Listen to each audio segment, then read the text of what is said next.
Hey everyone, and welcome back to the channel. Let's play a quick game. Two men, same war, same century, same continent. One ends up ruling most of Europe, the other ends up saving it. One writes his autobiography while sitting in prison. The other writes his while raising pigs on a country estate. By the end of their story, one of them is dead in a bunker, and the other is voted out of office the moment the guns fall silent. So here's the question we're going to spend 4 videos exploring. Who was actually the better strategist? Adolf Hitler or Winston Churchill? And the uncomfortable answer, the one that makes this story worth telling, is that the guy who lost the war might have been the sharper military mind in some ways. And the guy who won it might have been the smarter politician ever to walk the earth. Stay with me, because this is going to be one of the wildest what-ifs in modern history. There's a saying my grandfather used to love. He told me, never judge a chess player by the pieces he captures. Judge him by the game he ends up playing. When I first heard it, I thought it was just something old people say to sound wise. Now I think he was talking about exactly this kind of story. If you enjoy these deep dives into the strange minds that shaped our world, hit subscribe and ring that bell. It really does help small channels like mine keep going. Now, before we can compare these two, we have to go back to the factory floor where their strategies were built. Because strategy isn't a talent, it's a habit, and habits come from somewhere. Both men were born into the long sunset of the British-run world order. And I don't mean that as a metaphor. Churchill was literally a product of the British Empire. Born in 1874, inside a palace in Oxfordshire, son of a famous politician. Sandhurst at 20, Cuba at 23, watching the Spanish fight their colonial rebels. India at 25, riding elephants across the northwest frontier. Sudan at 31, leading a cavalry charge that any sane modern officer would call suicidal. Then the Boer War, where he was captured, then escaped, then became a minor celebrity because he had the good sense to look great while being a prisoner of war. By the time the Great War kicked off in 1914, Churchill was already First Lord of the Admiralty. He was running the entire British Navy. He was 40 years old, and he had been a professional strategic thinker for 2 decades. Strategy for him was the family business. Now, here's the strange part. 15 years younger, in a little town called Braunau, on the Austrian-German border, a kid named Adolf Hitler was being raised in a household that bounced between strictness and chaos. No military tradition, no empire, no aristocratic circle to inherit or disappoint. Father died when he was 13. Mother died when he was 25. By the time the guns of August opened up, he had failed his art school entrance exam, slept in homeless shelters in Vienna, and drifted to Munich on a kind of desperate creative ambition that had no fuel left to burn. So when the war came, Hitler volunteered. Not because he believed in empires or dynasties or anything grand. He volunteered because it was the first thing in his life that felt solid. Here's where the story gets interesting. That war, the one we now call the First World War, was the forge, the shared fire that tempered both of these brains. Churchill went through it from the top. He ordered the disastrous Gallipoli landing and resigned in disgrace. Then he came back, fought in the trenches as a battalion commander on the Western Front, and rebuilt himself politically the way a phoenix rebuilds itself from ash.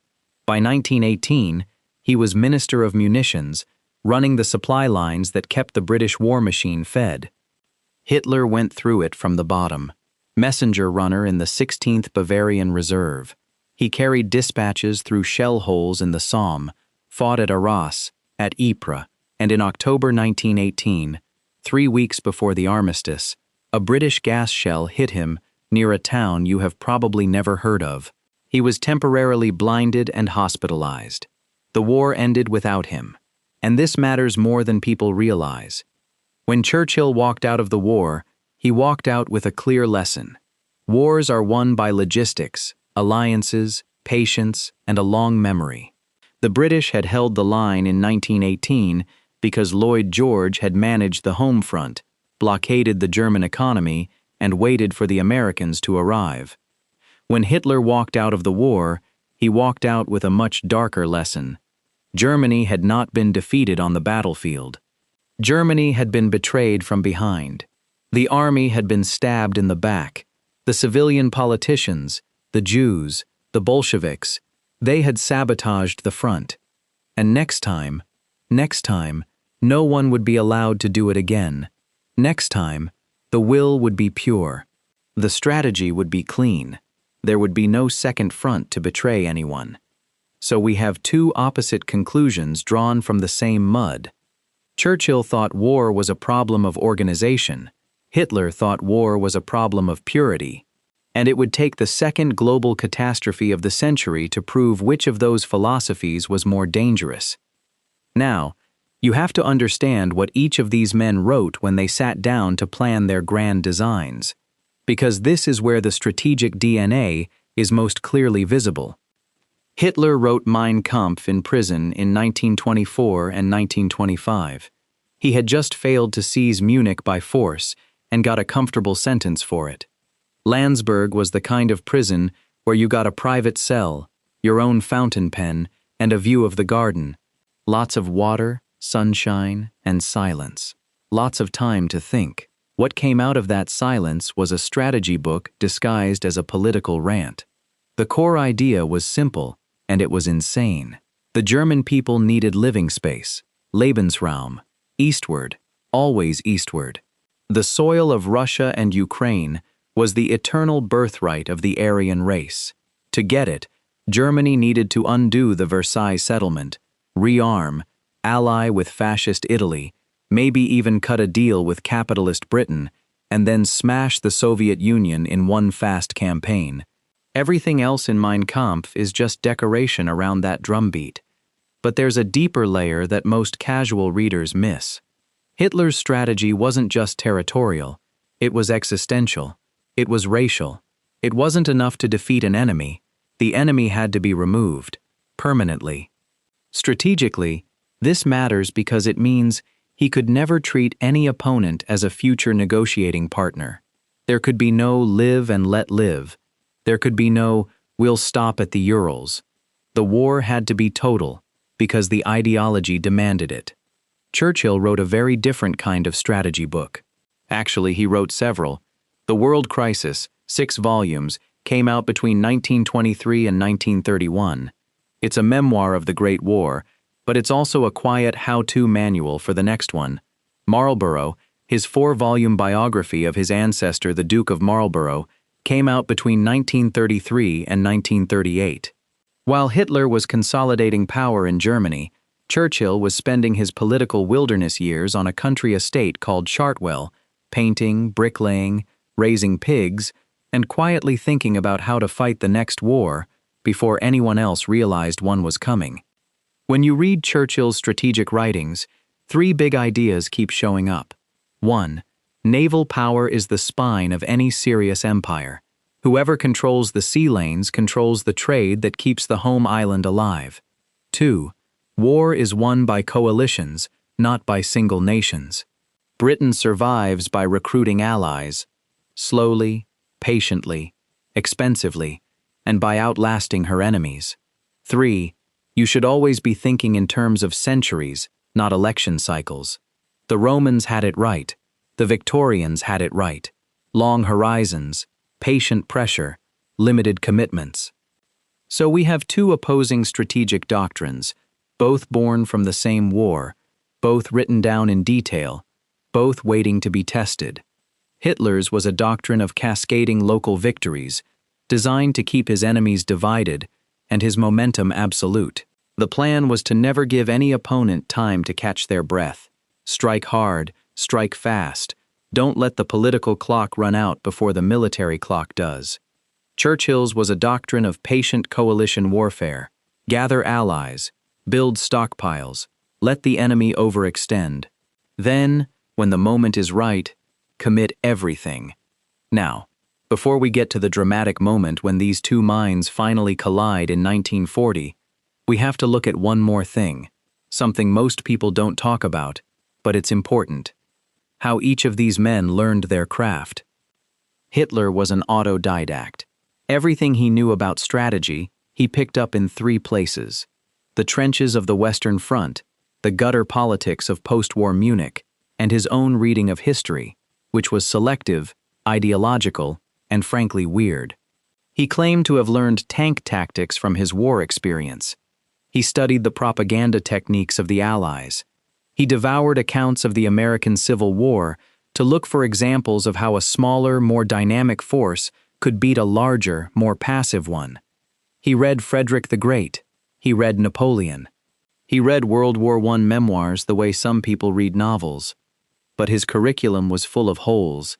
He never served on a general staff. He never commanded anything larger than a few messengers in a trench. He never worked with logistics officers, naval commanders, or industrial planners on any serious level. He was a man who taught himself strategy from books he had chosen because they confirmed what he already believed. Churchill, by contrast, had a formal strategic education. He had been trained in the British system that produced Kitchener, Robertson, Haig, and dozens of other competent generals. He had commanded troops in the field. He had served in cabinet. He had run the Admiralty. He had watched wars up close in Cuba, India, and Sudan. He had negotiated with American, French, and German leaders across long, difficult tables. He knew what an alliance cost because he had paid that price himself. This difference, one man learning strategy by reading about it, the other learning strategy by doing it, would matter enormously when the actual war started. So that's our setup. Two men, one shared forge, two opposite lessons. Next time, we'll watch those opposite lessons actually get tested on the board. 1939, 1940. Two grand designs sketched out in blood, one based on will, the other based on time. Stick around. The board is set, the pieces are moving, and now we get to watch the two grand designs actually meet the world. September the 1st, 1939. 5 o'clock in the morning. A German warship shells a Polish garrison on the Westerplatte, a tiny peninsula near the port of Gdansk, where Poland has been storing ammunition for years. The war that everyone had been dreading. The war that British and French diplomats had spent months trying to prevent. The war that most people in Berlin and London and Paris secretly believed would never actually come, had arrived. Hitler called the operation Fall Weiss, Case White, the first real test of his strategic philosophy in actual combat. And the first thing to notice is how confident he was. He was sure the war with Poland would be over in a matter of weeks. He was sure France and Britain would protest loudly, then do nothing. He was sure the propaganda machinery he had built over 6 years would convince the German people that this was a just, defensive, patriotic struggle. He was sure of all of this because his entire worldview told him that the Western democracies were weak, decadent, and incapable of decisive action. And in this one narrow case, he was almost right. Britain and France did declare war on September the 3rd, but they did not attack. They sat behind the Maginot Line and watched. Churchill entered the Admiralty for the second time in his life on the very same day that war was declared. He had been waiting for this moment for years, almost hoping for it, in a way he could never admit publicly. Because Churchill had spent the entire 1930s warning anyone who would listen that Hitler had to be stopped by force, and nobody had listened. Now, finally, the moment had come. And Churchill knew exactly what to do. His first move was not dramatic. It was not Churchillian in the rhetorical sense. It was administrative. It was logistical. It was exactly the kind of thing that a man who had learned strategy by doing it would do. He set up the convoy system. He organized the Royal Navy to escort merchant ships across the Atlantic in protected groups. He accelerated the construction of corvettes, the small, cheap, mass-produced warships that would become the unsung heroes of the Battle of the Atlantic. He pushed for radar development. He pushed for sonar. He pushed for code breaking. He negotiated with the French Admiralty about how to coordinate Atlantic patrols, and he did all of this quietly, in the background, while the cameras focused on the soldiers at the front. This is the contrast that matters most for understanding these two minds. While Hitler was talking about will and destiny and racial destiny, Churchill was organizing convoys. While Hitler was studying old maps of ancient Germanic conquests, Churchill was calculating how many tons of wheat Britain would need to import each month to feed its population if German submarines started sinking merchant ships at scale. This period, from September 1939 to May 1940, became known as the Phony War. The Phony War, a bizarre, almost absurd interval in which hundreds of thousands of soldiers sat in trenches and fortifications, and almost nothing happened on the ground. The French waited. The British waited. The Germans waited. Only Poland bled. Hitler used this time to plan his next move. His attention turned west. He wanted to knock France out of the war in one quick campaign, just as he had knocked Poland out. Then Britain, isolated, would have no choice but to negotiate. Churchill used this time to fight his own cabinet. There was one target that obsessed him above all others: Norway. Specifically, the iron ore that flowed down from Swedish mines through the Norwegian port of Narvik. That ore fed the German steel industry. Cut it off, and you crippled Germany's ability to make tanks and shells. Churchill pushed for a plan to mine Norwegian waters and land troops at Narvik. The plan was called Operation Catherine. The British cabinet, led by the cautious Prime Minister Neville Chamberlain, rejected it. They were afraid of offending the Norwegians. They were afraid of failure. They were afraid of doing anything risky. Hitler saw the same strategic logic from the other side. He was thinking about Norway too, not as a mining target, but as a defensive position. If the British moved first, Germany would lose its iron ore lifeline. So Hitler moved first. On April 9, 1940, German forces invaded Norway. Operation Weserübung. They took Narvik, Oslo, Bergen, Trondheim, all in a single day. Churchill's reaction was immediate. He pushed through the cabinet the very plan he had been proposing for months. British forces, supported by French and Polish troops, would land at Narvik and retake the port. The campaign was chaotic. Troops were sent without proper winter clothing. Ships were diverted to chase imagined threats. In the end, the British held Narvik briefly, then withdrew when France collapsed a few weeks later. The whole episode was, in strategic terms, a draw. Norway ended up under German occupation. Britain lost the initiative. But there is a lesson hidden in this failure that most people miss. Churchill was willing to take risks. He was willing to fight his own colleagues. He was willing to propose operations that might fail. Hitler was also willing to take risks. So what is the difference? The difference is this. Churchill took a risk on Norway because the strategic logic was sound.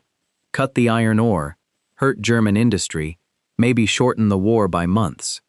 Hitler took a risk on Norway because his generals warned him it was risky, and he did it anyway to prove he was bolder than his generals.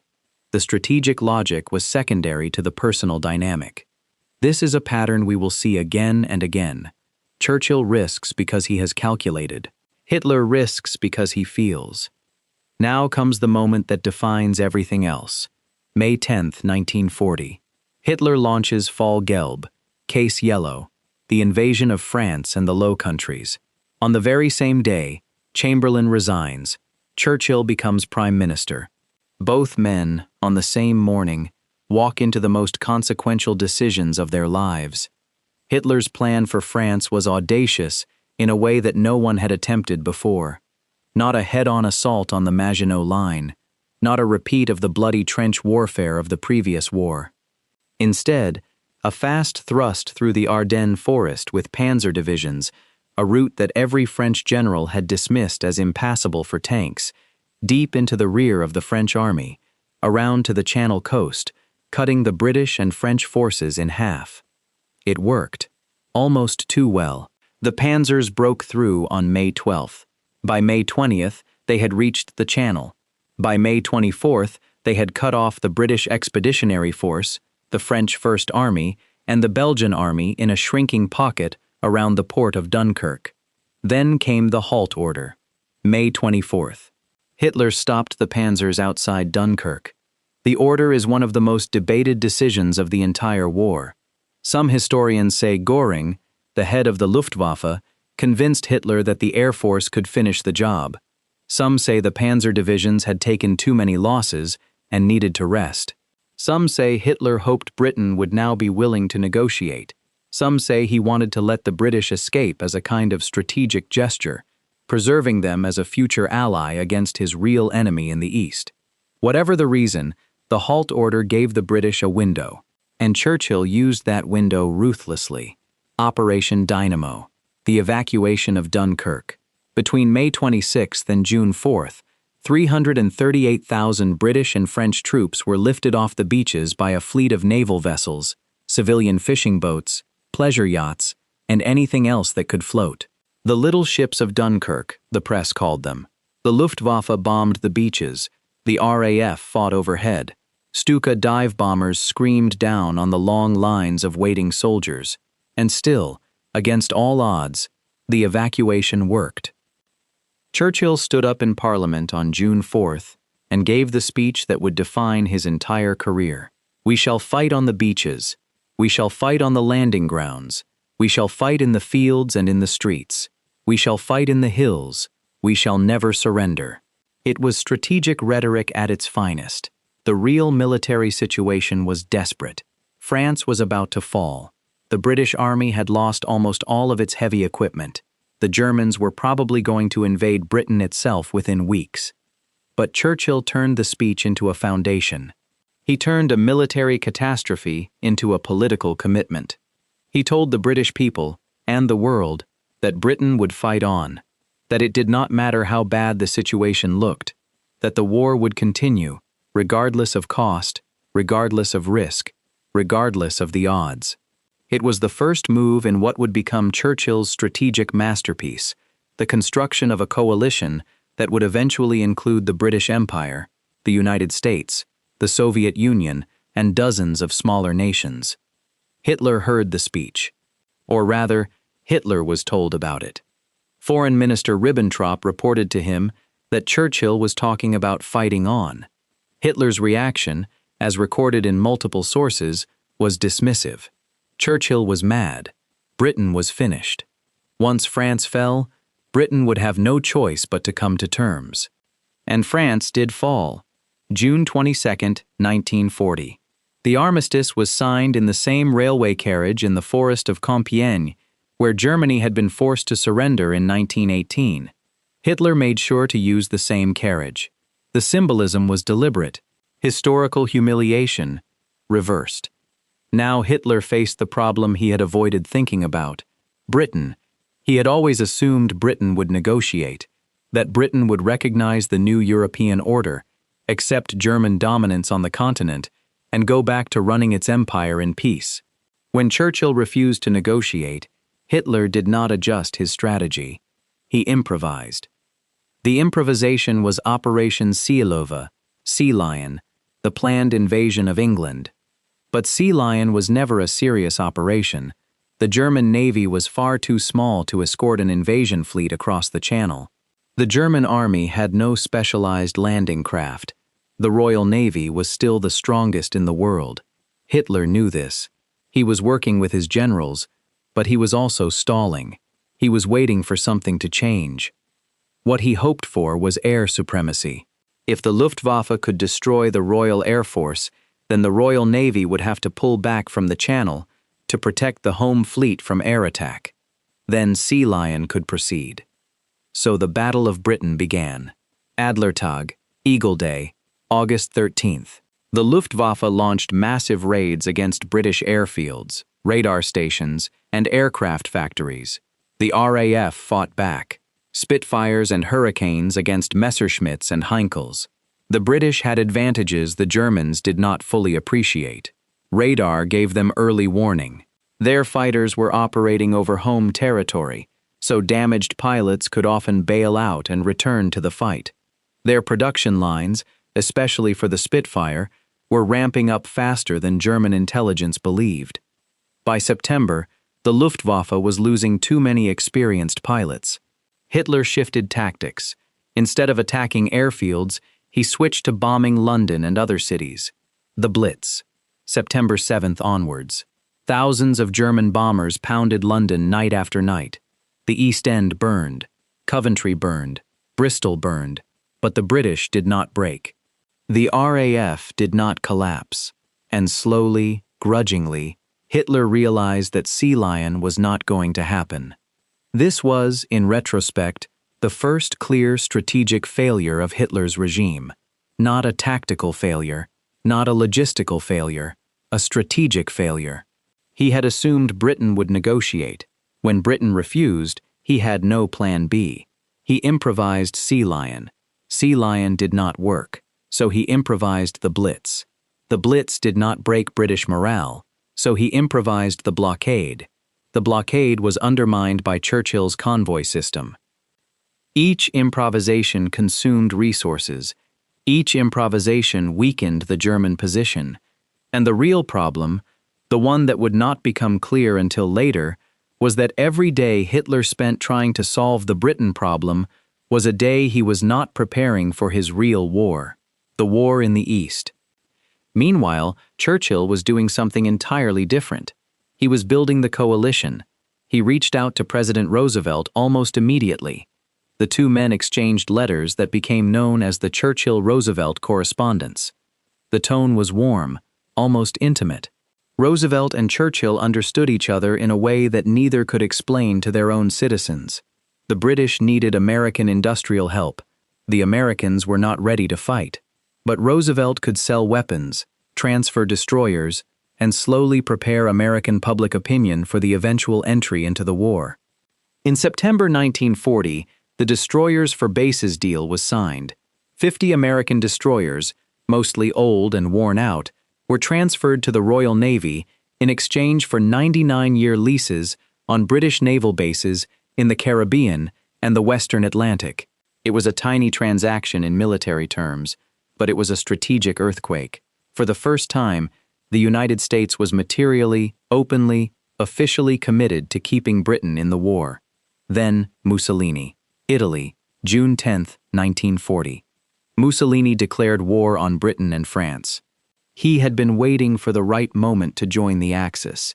He picked the worst possible moment. France was on the verge of collapse. The Italian army was not ready for major combat operations.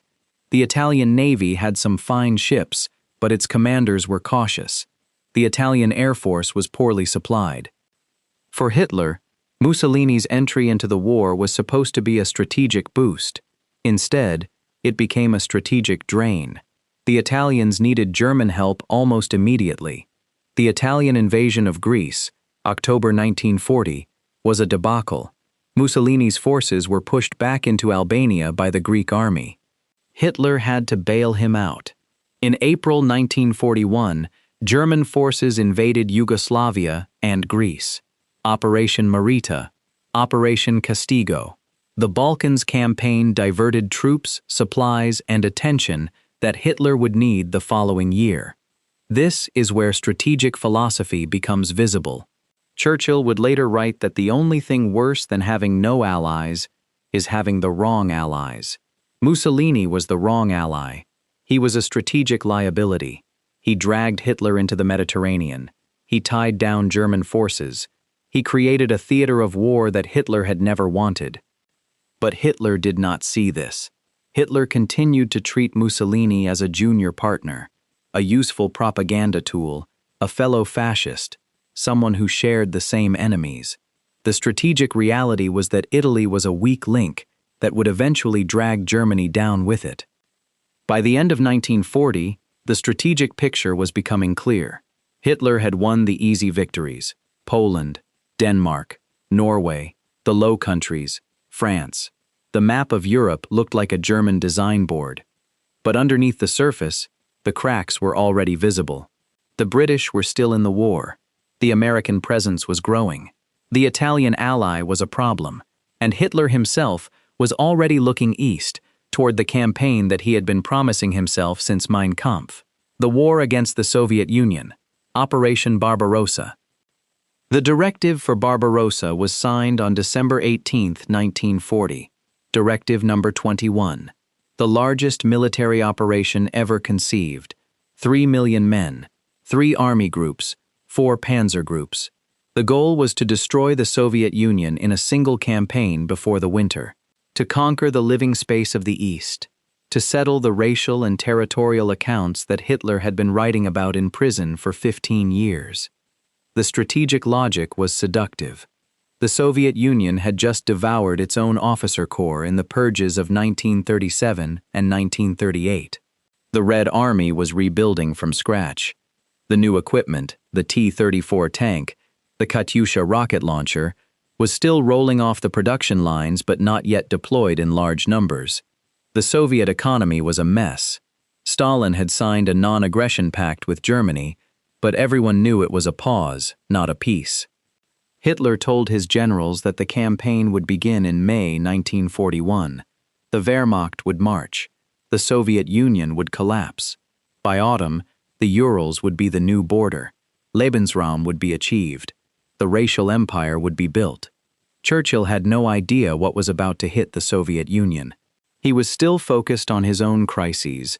The Mediterranean was in turmoil. The Atlantic was being chewed up by U-boats. The Far East was becoming dangerous.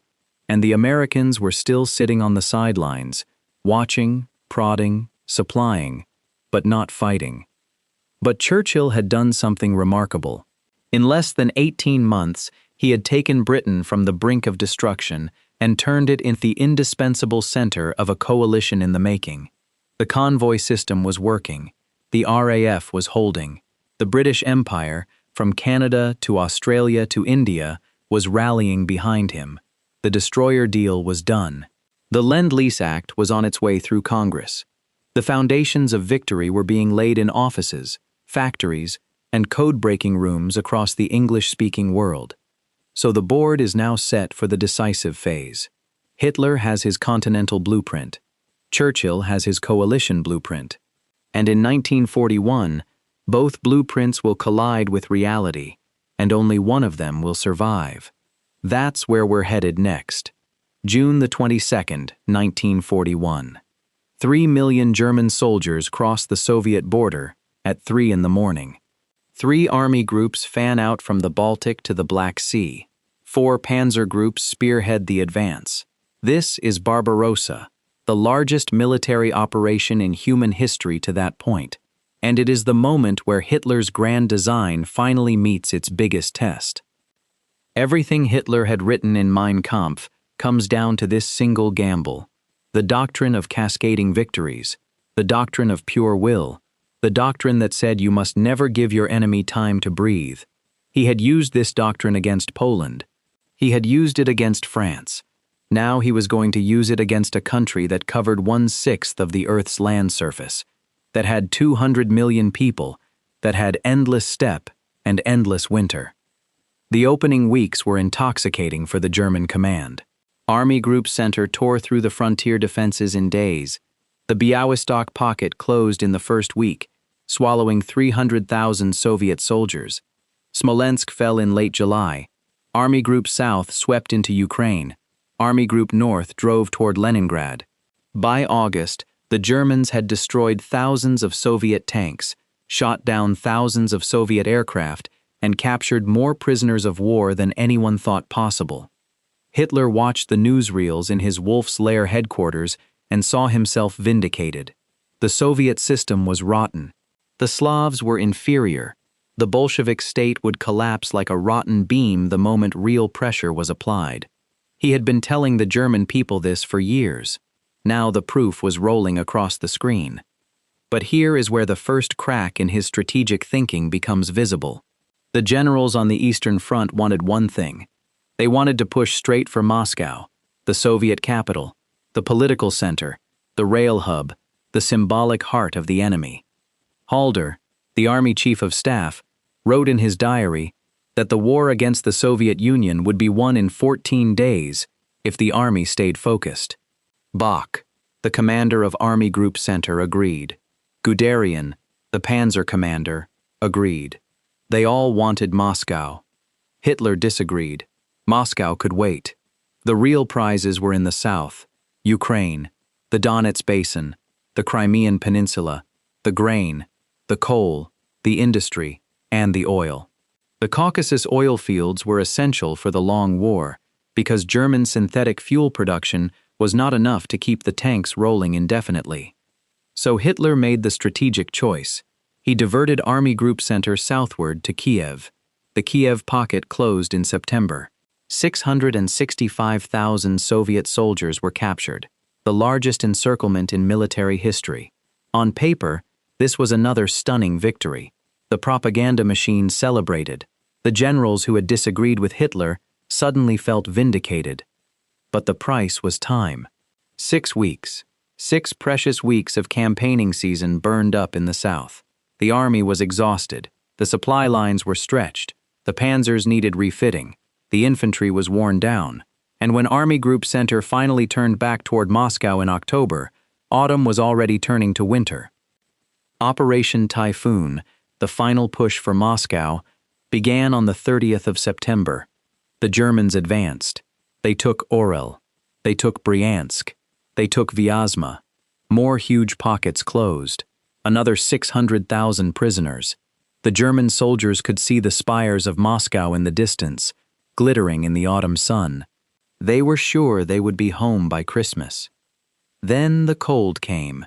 Not the ordinary European cold of November, the Russian cold, -20, -30, -40. The German army was not equipped for it. The winter coats were still in German warehouses. The fuel froze in the tanks.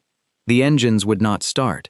The infantry suffered from frostbite in numbers that began to look like casualties from a major battle.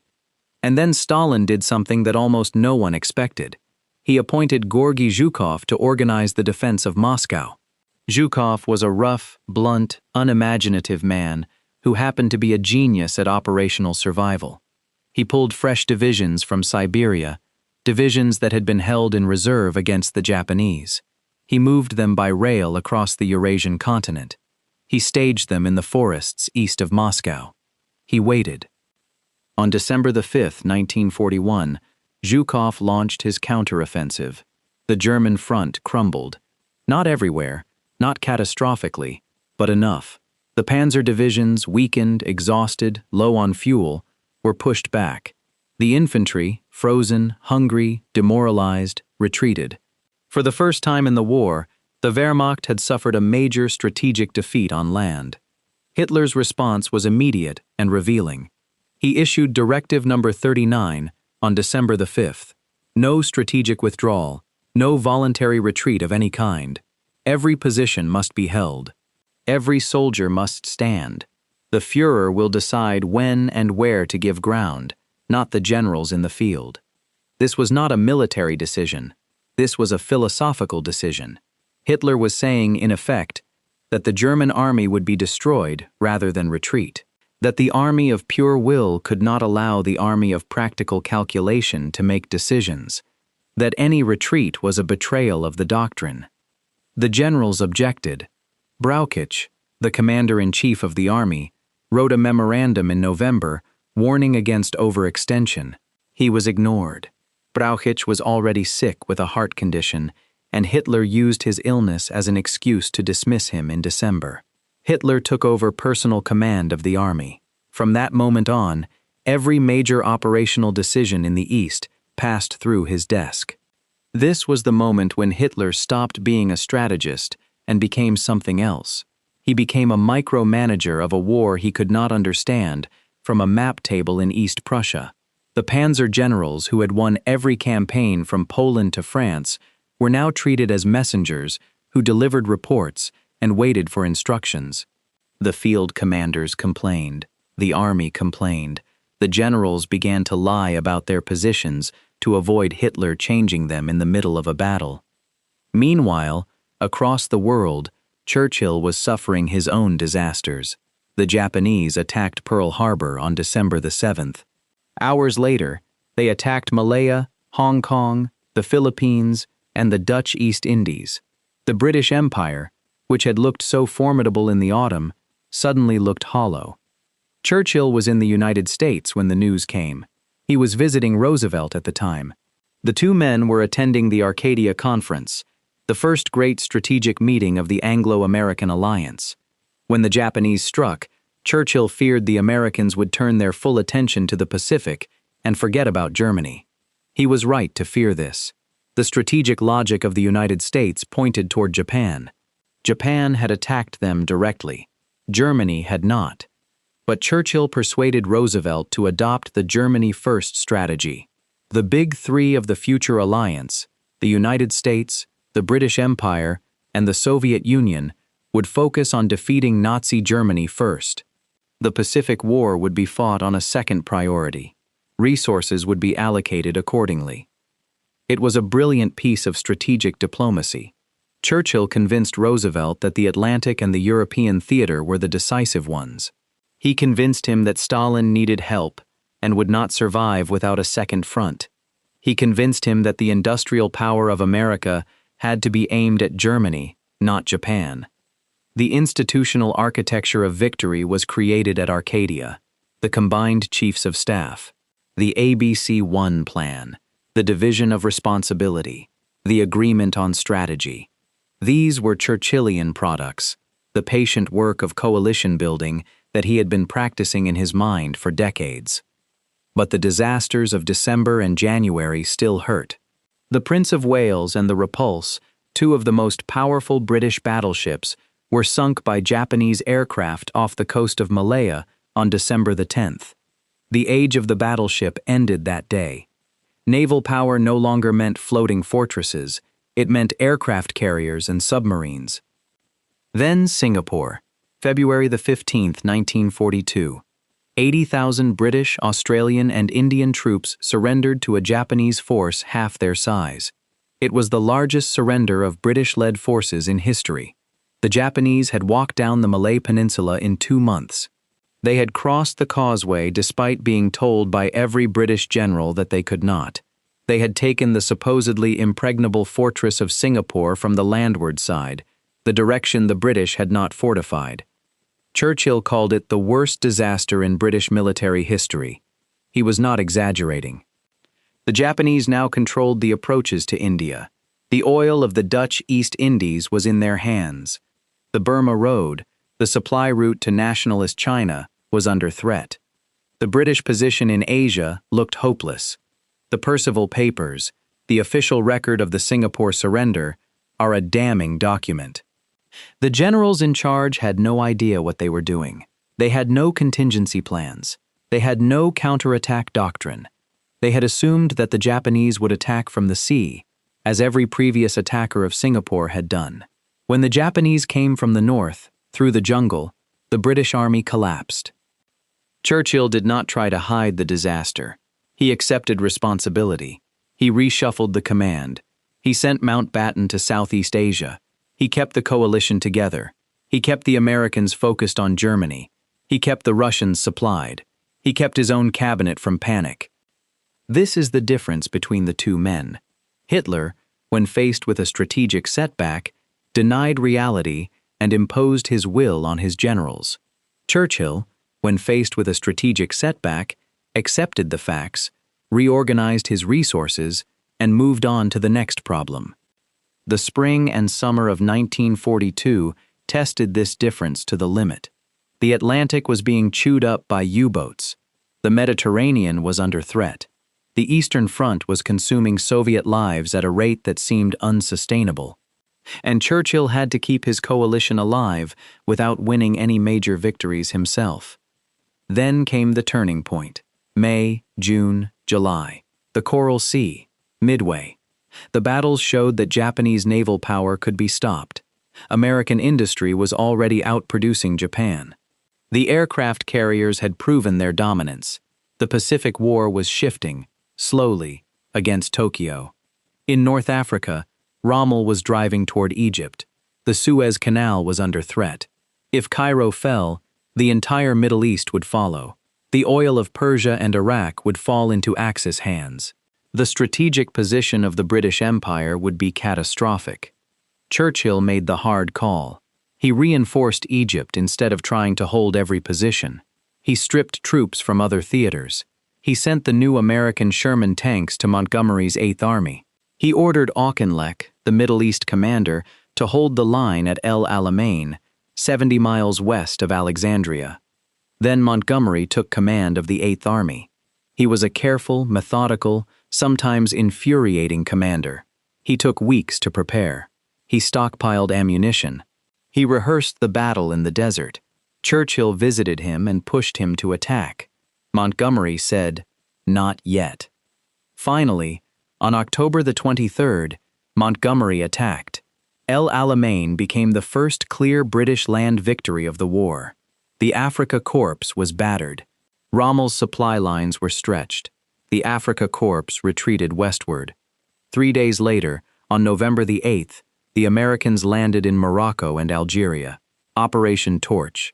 The Western Allies had finally opened a second front, not in France as Stalin demanded, but in French North Africa. It was Churchill's preferred Mediterranean strategy, the soft underbelly of Europe, the route through Italy that would eventually be tried and would eventually fail. But that was later. In November 1942, Torch and El Alamein together meant that the Axis position in the Mediterranean was collapsing. Rommel would be chased across Libya. The Africa Corps would surrender in Tunisia in May 1943. Italy itself would be invaded. Mussolini would fall from power. On the Eastern Front, the Soviet counteroffensive at Stalingrad began in November, Operation Uranus. The German Sixth Army, the same army that had swept across France, was encircled in the ruins of a city named after the Soviet leader. Paulus, its commander, asked Hitler for permission to break out. Hitler refused. The Sixth Army was destroyed. Paulus surrendered on January the 31st, 1943. 91,000 German soldiers went into Soviet captivity. Most of them never came home. Hitler's strategic system had produced both the early victories and the early disasters. The doctrine of cascading local wins worked brilliantly against small states and weak coalitions. It worked catastrophically against a state as large as the Soviet Union. The decision to divert Army Group Center to Kiev was the kind of bold ideological move that Hitler loved. It was also the kind of move that lost him the chance to take Moscow in 1941. Churchill's system produced near disasters at Singapore and in the Atlantic, but it also produced the institutional framework for recovery, the combined chiefs of staff, the Lend-Lease supply chain, the Atlantic convoy system, the strategic patience that said hold El Alamein and the rest will follow. By the end of 1942, the strategic scoreboard had tipped decisively against Hitler. The Soviet Union had survived. The United States was fully in the war. The British Empire was holding together. The Mediterranean was being cleared. The Atlantic was being won. Churchill had not won the war. He had won the right to keep fighting it. And in a long war, that is the only victory that matters. By the spring of 1943, the strategic picture had turned into something neither man could have imagined when the war began. Hitler's continental empire was still enormous on the map. It stretched from the Atlantic coast of France to the suburbs of Stalingrad, from the Norwegian fjords to the Greek islands. But the empire was hollowing out from the inside. The army had stopped winning. The economy was being redirected toward weapons instead of consumer goods. The propaganda machine was working overtime to hide the fact that the war was no longer being won, only being survived. The catastrophe at Stalingrad became the symbol of everything that had gone wrong. The Sixth Army, the pride of the Wehrmacht, had been encircled in the ruins of a city named after Stalin himself.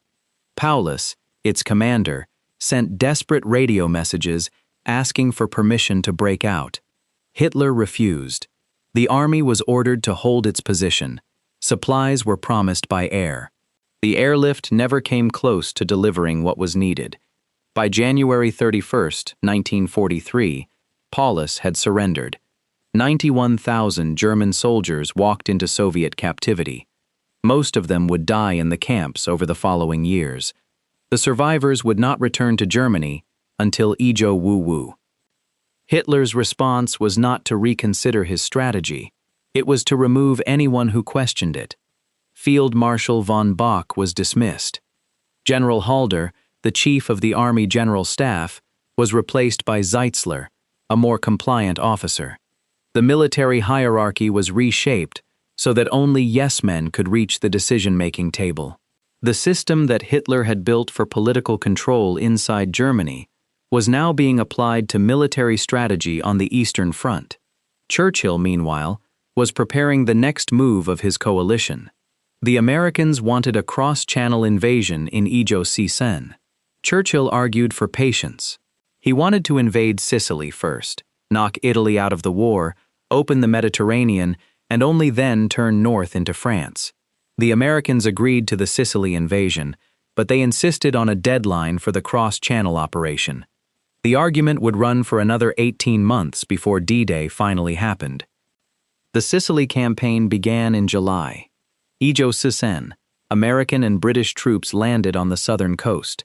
The Italian defense collapsed faster than anyone had predicted. Mussolini had been voted out of power by his own Grand Council in late July. The King of Italy ordered his arrest. The new Italian government began secret negotiations with the Allies. For Hitler, the Italian collapse was another strategic shock. He had treated Mussolini as a partner, not as a subordinate. Now Mussolini was a prisoner, and Italy was about to switch sides. Hitler responded with characteristic speed. German troops occupied northern and central Italy. Mussolini was rescued in a dramatic airborne operation led by Otto Skorzeny. The Italian Social Republic was proclaimed in the north, a puppet state under German control. The Italian fleet, most of it, was scuttled by its own crews to prevent it from falling into German hands. The Italian campaign dragged on for 2 brutal years. Salerno, Anzio, Monte Cassino. Each Allied advance cost thousands of casualties. The German defense was conducted by Kesselring, a careful commander who used the terrain brilliantly. Churchill's soft underbelly strategy never produced the quick victory he had hoped for. By Ijo-Sisen, the Italian front was a secondary theater, important for tying down German divisions, but no longer a path to a quick end of the war. The strategic bomber campaign was the other major Allied effort of this period. The combined bomber offensive, agreed at Casablanca in January, Ijo-Sisen, aimed to destroy German industrial capacity, break civilian morale, and prepare the way for the ground invasion. The British bombed by night, the Americans bombed by day. The target lists included aircraft factories, oil refineries, railway junctions, and cities. The moral cost was enormous. The bombing of Dresden in February, Ijo-Siwu, became one of the most controversial acts of the war, a firestorm that killed tens of thousands of civilians in a single night. Churchill struggled privately with the moral weight of the strategic bombing campaign. He wrote memos to his staff warning that terror bombing should not become the main purpose of the air war. But the momentum of the bomber offensive was already beyond political control. The air marshals ran their own campaigns, the crews flew their missions, the bombs fell. On the Eastern Front, the summer of 1943 brought the largest tank battle in history, Kursk, Operation Citadel. Hitler ordered a pincer attack on the Soviet salient around the city of Kursk. He wanted to recover the strategic initiative. He wanted to show his generals that the German army could still attack. The battle began on July 5th and ended within 10 days. The Soviet defenses were too deep. The German losses were too heavy. Hitler called off the offensive before it could fully develop. From that moment on, the Wehrmacht was on the defensive everywhere on the Eastern Front. The strategic reserves that might have stopped the Soviet summer offensives of Ijo-Sisen were gone. The coalition meetings of this period showed Churchill's strategic skill in a different light. Tehran, November 1943, the first meeting of the Big Three. Churchill, Roosevelt, and Stalin sat together for the first time. Churchill tried to manage the tension between Roosevelt's desire to charm Stalin and Stalin's deep suspicion of the Western powers. Churchill argued for opening the Second Front through the Balkans, an approach that would let the Western armies push into Eastern Europe before the Red Army got there. Roosevelt overruled him. The cross-channel invasion would happen in northwestern France, not in the Mediterranean. Yalta, February 1945. The Second Big Three meeting. By this point, the military situation was clear. The Red Army was 60 miles from Berlin. The Western Allies had liberated France and were approaching the Rhine. Stalin held the military cards. Churchill could only negotiate about the shape of the post-war settlement. The agreements on Poland, on the United Nations, on the occupation of Germany were all compromises that reflected Soviet strength on the ground. The percentages agreement that Churchill had negotiated with Stalin in Moscow in October 1944 showed how desperate the British position had become. Churchill scribbled numbers on a half sheet of paper, dividing the Balkans into spheres of influence. Romania was 90% Soviet. Greece was 90% British. Yugoslavia was split 50-50. It was realpolitik of the most brutal kind. Churchill was trying to save what he could of British influence in Eastern Europe, while acknowledging that Soviet military power would decide the future of the region. Hitler's ideological war reached its peak of horror during this period. The Wannsee Conference of January, EJOCR, had formalized the final solution. Across occupied Europe, the machinery of genocide was set in motion. The Einsatzgruppen murdered Jews and Roma in the occupied Soviet territories.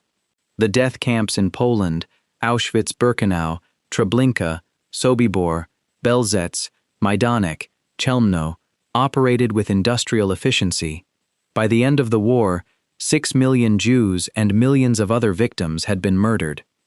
This was the strategic contradiction at the heart of the Nazi system.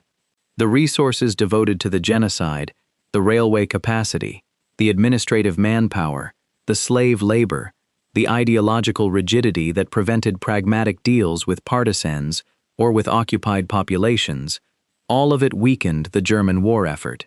Hitler's worldview was not just an additional factor in his strategy, it was the strategy, and the strategy was consuming the state that pursued it. Churchill's peripheral campaigns of this period showed both his strengths and his limitations. The Dodecanese campaign of September-November 1943 was a gamble.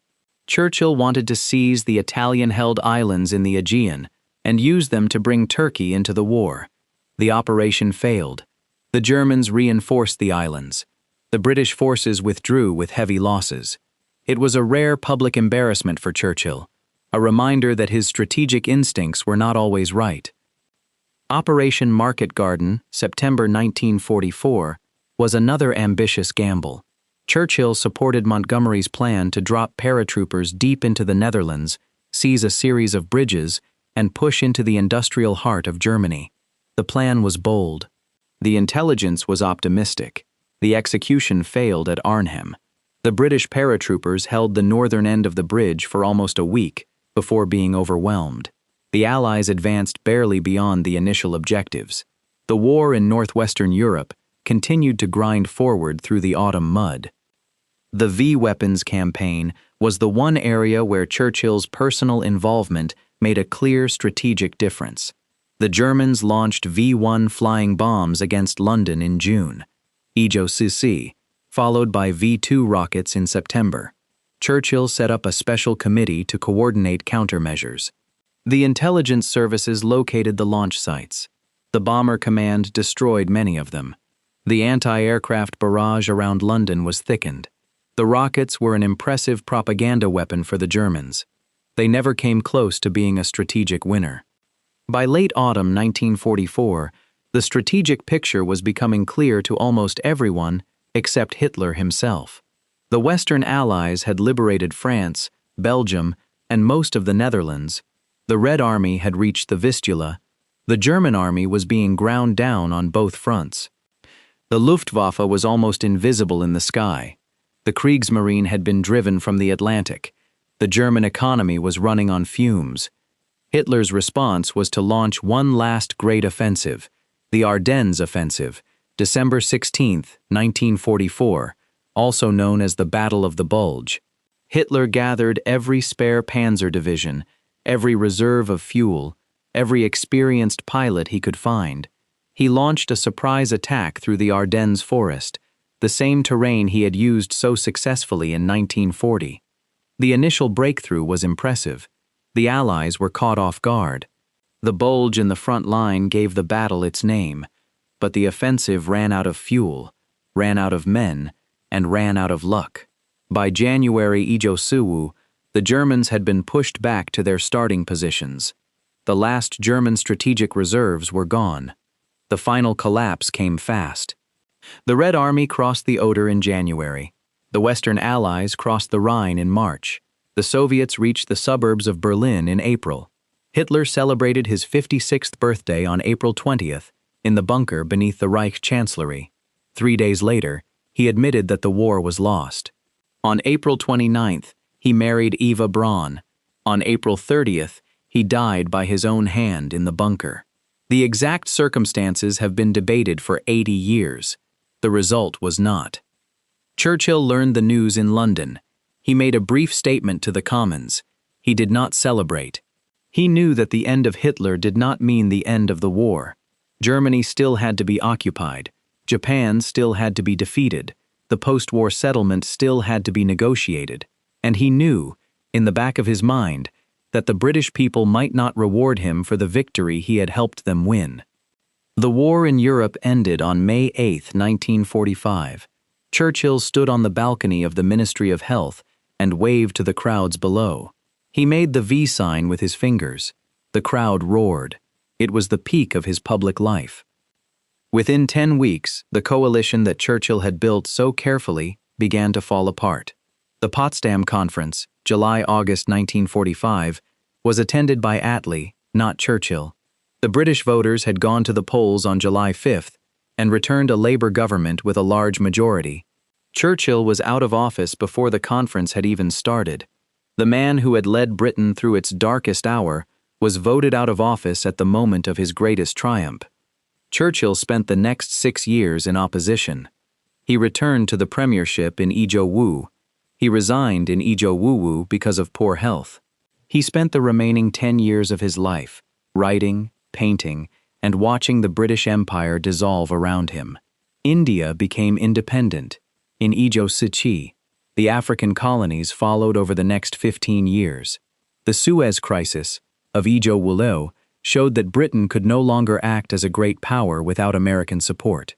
The special relationship with the United States that Churchill had done so much to build could not prevent the slow decline of the country he loved. So who was the better strategist? The honest answer is that the question itself is partly broken.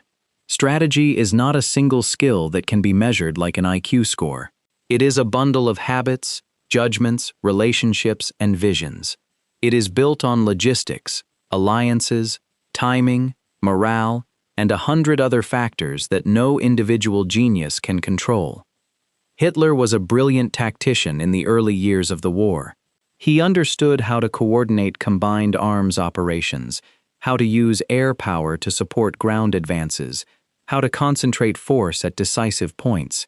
He had an intuitive feel for weakness in his opponents, and he struck at those weaknesses with terrifying speed. But he was a terrible strategist in the long run. He confused will with method. He treated his generals as instruments rather than as partners. He could not adjust his plans when reality changed. He could not delegate. He could not build a coalition. He could not imagine an opponent who would not collapse at the first blow. Churchill was a strategic politician of the highest order. He understood how to build alliances, how to manage public opinion, how to balance competing demands on limited resources, how to keep a coalition alive through long years of disappointment. He was a brilliant writer and speaker, and his words gave his people the courage to keep fighting when the military news was uniformly bad. But he made real strategic mistakes. Gallipoli, in the First World War, Norway, in WWII, the Dodecanese, in WWII, Market Garden, in WWII. He could be stubborn, vain, and exhausting to work with. His generals complained about him constantly, and when the war was won, He could not prevent the empire he had saved from falling apart. The deeper lesson is that strategy is something you do with other people, not something you impose on them. Hitler tried to be the lone strategist of a continental empire, and the empire shattered around him. Churchill tried to be the first among equals in a coalition of nations, and the coalition held together long enough to win. The difference between those two approaches is the difference between the bunker and the balcony. It is the difference between a world ruled by one man's will and a world built by many people's patience. Neither man was a perfect strategist. Both men were extraordinary. Both men were trapped by the very qualities that made them formidable. And both of their stories remind us that the most dangerous people in history are not the ones who lack intelligence. They are the ones who mistake their intelligence for wisdom and their will for the will of the world. Thanks for staying with me through this 4-part journey. It has been one of the most ambitious projects I have ever tried on this channel, and I could not have done it without you. If this story made you think differently about strategy, about leadership, or about the strange ways that history turns out, leave me a comment. I read every single one. And if you have not subscribed yet, now would be a really good moment. I will see you in the next one. Take care of yourselves, and take care of each other.